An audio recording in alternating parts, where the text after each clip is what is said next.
Hello, Alan. This is Team Duende, and this is our vertical slice demo of Day of the Dead Heartbeat. As you can see, we've got new NPCs in town. This time they're skeletons because we're going for that otherworldly look. We'll change the environment later so they look a little less out of place.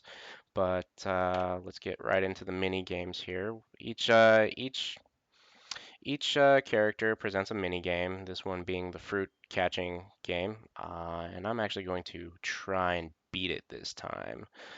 We've got a preset high score for the player to try and win.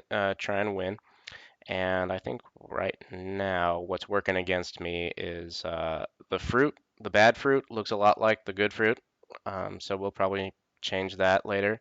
And also, uh, if your mouse runs off the screen, uh, the basket freezes because since your cursor is in fact the basket, it can only go to the edge of uh, the resolution that we have the game set for.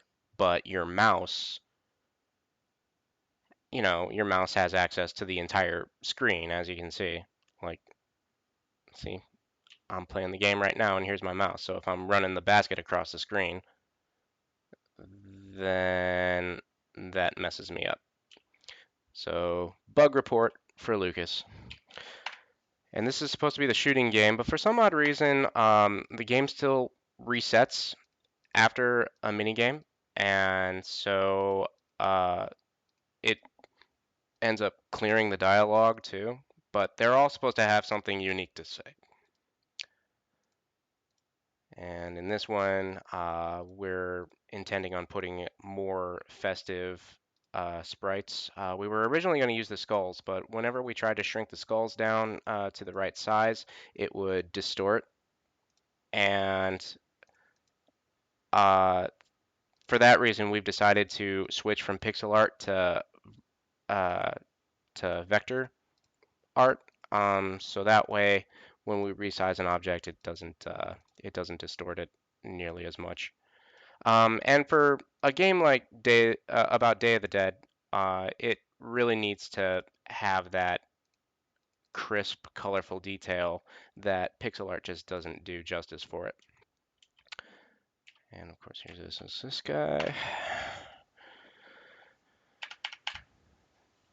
Dun, dun, dun, dun, dun, dun, dun, dun. And yay. Okay. So that's our vertical slice right now. We are planning to polish the art later for this next sprint because right now I thought it was more important to get the mechanics correct. That way it's just a matter of sprite swapping and that'll make polish a lot easier. And it'll let us know what bugs need to be addressed sooner rather than later, and that way we'll have a much better demo for the feature complete presentation. So something to consider. Uh, and hope you enjoyed it. See you next week. Bye.